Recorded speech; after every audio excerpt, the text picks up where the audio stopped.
Welcome to the weekly summary of my running journey. I've just completed my second week.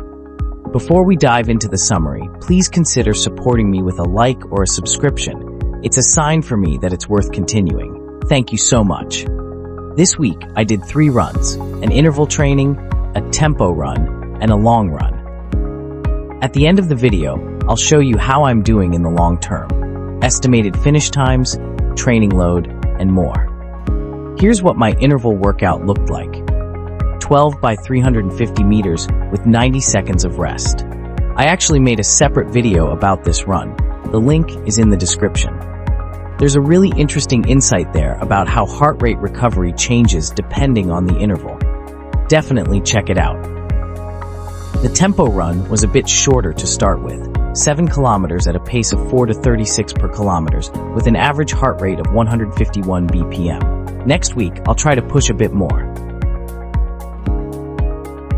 To finish the week, I had a long run planned, and according to the data, it looks really good. 16 kilometers, pace 5 to 24 per kilometer, and a nice low heart rate of 132 BPM. But how I felt was a different story. My legs felt heavy, and after about an hour, it honestly turned into a bit of a struggle. Do you ever feel the same? It's clear I need more runs like this, not focused on distance, but on time spent running. That's something I really need to work on. Next week, I've got a trail half marathon coming up, so we'll see how my legs handle it. Hopefully it won't be a total disaster. You might have noticed I was running in the ASICS Superblast 2. Would you be interested in a video about them? Let me know.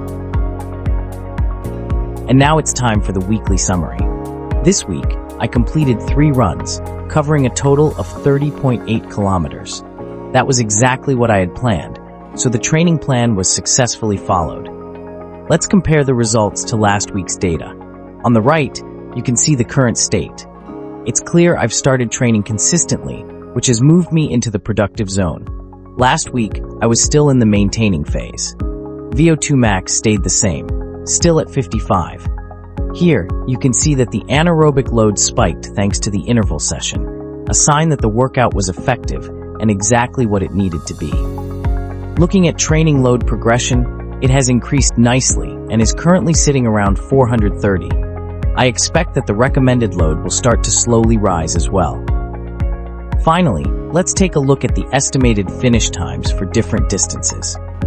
There's improvement across the board, which shows I'm heading in the right direction.